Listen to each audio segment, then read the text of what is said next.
മക്കളെ, നമ്മൾക്കിന്ന് പൊന്നാങ്കണ്ണി ചീര കൊണ്ടൊരു ഉപ്പേരി ഉണ്ടാക്കാം.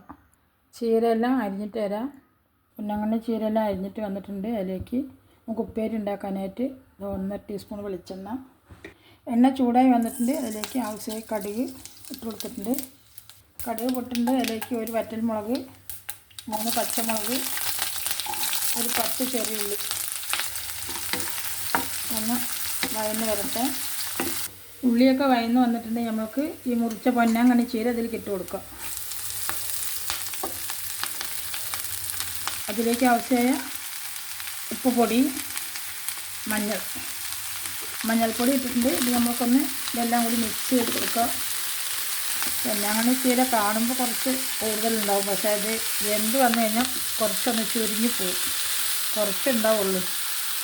2 മിനിറ്റ് നമുക്ക് മൂടി വയ്ക്കാം. നമുക്ക് തുറന്നിട്ടൊന്ന് ഇളക്കി കൊടുക്കാം. പൊന്നാങ്കണ്ണി ചീരയ്ക്ക് അധികം വേവൊന്നുമില്ല. ലേശം നാളികേരം ഇട്ട് കൊടുക്കുക. നാളികേരം പച്ചമുളകും ക്രഷ് ചെയ്തിട്ട് ഇട്ട് കൊടുക്കുക. നമുക്കിവിടെ ഇങ്ങനെയാണ് ഇഷ്ടം, അതാണിപ്പോൾ ഇങ്ങനെ ഉണ്ടാക്കുന്നത്. എല്ലാം വെന്ത് വന്നിട്ടുണ്ട് പൊന്നാങ്കണ്ണി ചീര. പിന്നെ ഒരു 7 മിനിറ്റ് കൊണ്ട് ചീര റെഡിയാവും. വെന്ത് വന്നിട്ടുണ്ട്. പൊന്നാങ്കണ്ണി ചീരൻ്റെ ഉപ്പേരി റെഡിയായി.